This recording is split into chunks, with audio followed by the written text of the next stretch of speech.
Welcome back for another deep dive. Today, we're tackling something really profound, this whole concept of creation completion. We've been looking at some pretty powerful ancient texts, Colossians, Revelation, 1 Corinthians.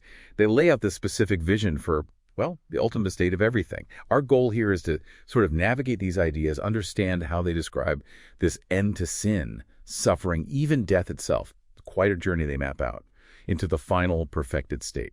Okay, let's unpack this. It really is. It's this incredibly rich vision suggesting, a universe brought back into harmony. It's intended design. So these sources, they often seem to start with a really pivotal event, usually called the cross. And Colossians 1.20, it suggests that through this event, God's love and justice aren't just sort of shown, but proven, like cosmically proven. That's a great way to put it. Proven. How do these texts actually explain that proof? And I mean, what's the huge implication there? Well, what's fascinating is how they connect this act directly to a fundamental reordering of creation itself. The idea is that this ultimate demonstration of divine love and justice, it sparks this cosmic reconciliation. Reconciliation. Okay. Yeah, it's a profound display of God's character. You see both unwavering love and absolute righteousness, right there in action.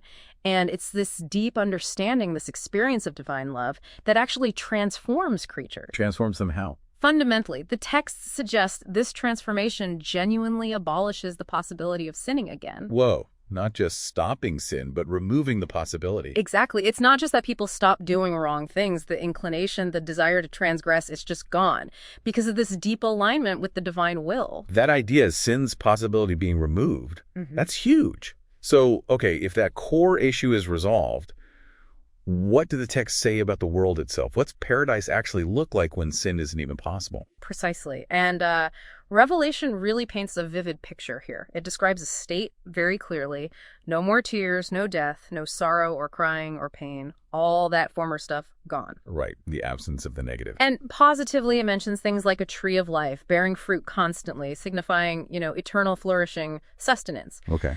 But before that absolute final state, the texts often describe this significant period, often pegged at 1,000 years. Oh, millennium. Yeah. Where this figure, Satan, is bound. And the result is a time with no temptation, no sin, and therefore no suffering, no deception.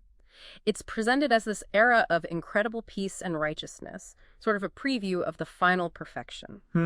But getting to that final perfection, it's not just like a smooth fade out. There's a reckoning first, right? A final accounting. Yes, exactly. The sources talk about this really powerful judgment. What happens to wickedness? And what about death itself and all this? That's a critical point. Revelation 20 describes this. It's often called the Great White Throne Judgment. And it says all the dead are judged. Interestingly, it says by their deeds. By their deeds, okay. Yeah.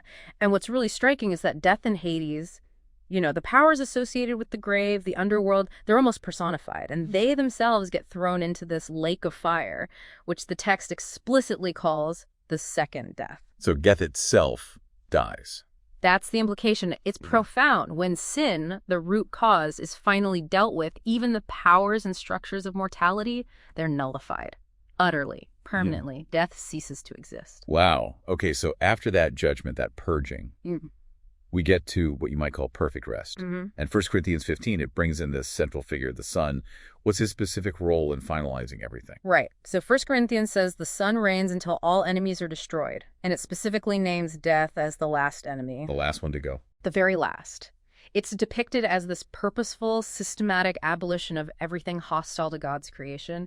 The Son completes this work. He eradicates sin and death from everywhere, from everyone. Creatures don't sin anymore. They live forever. They're perfected, aligned with divine purpose.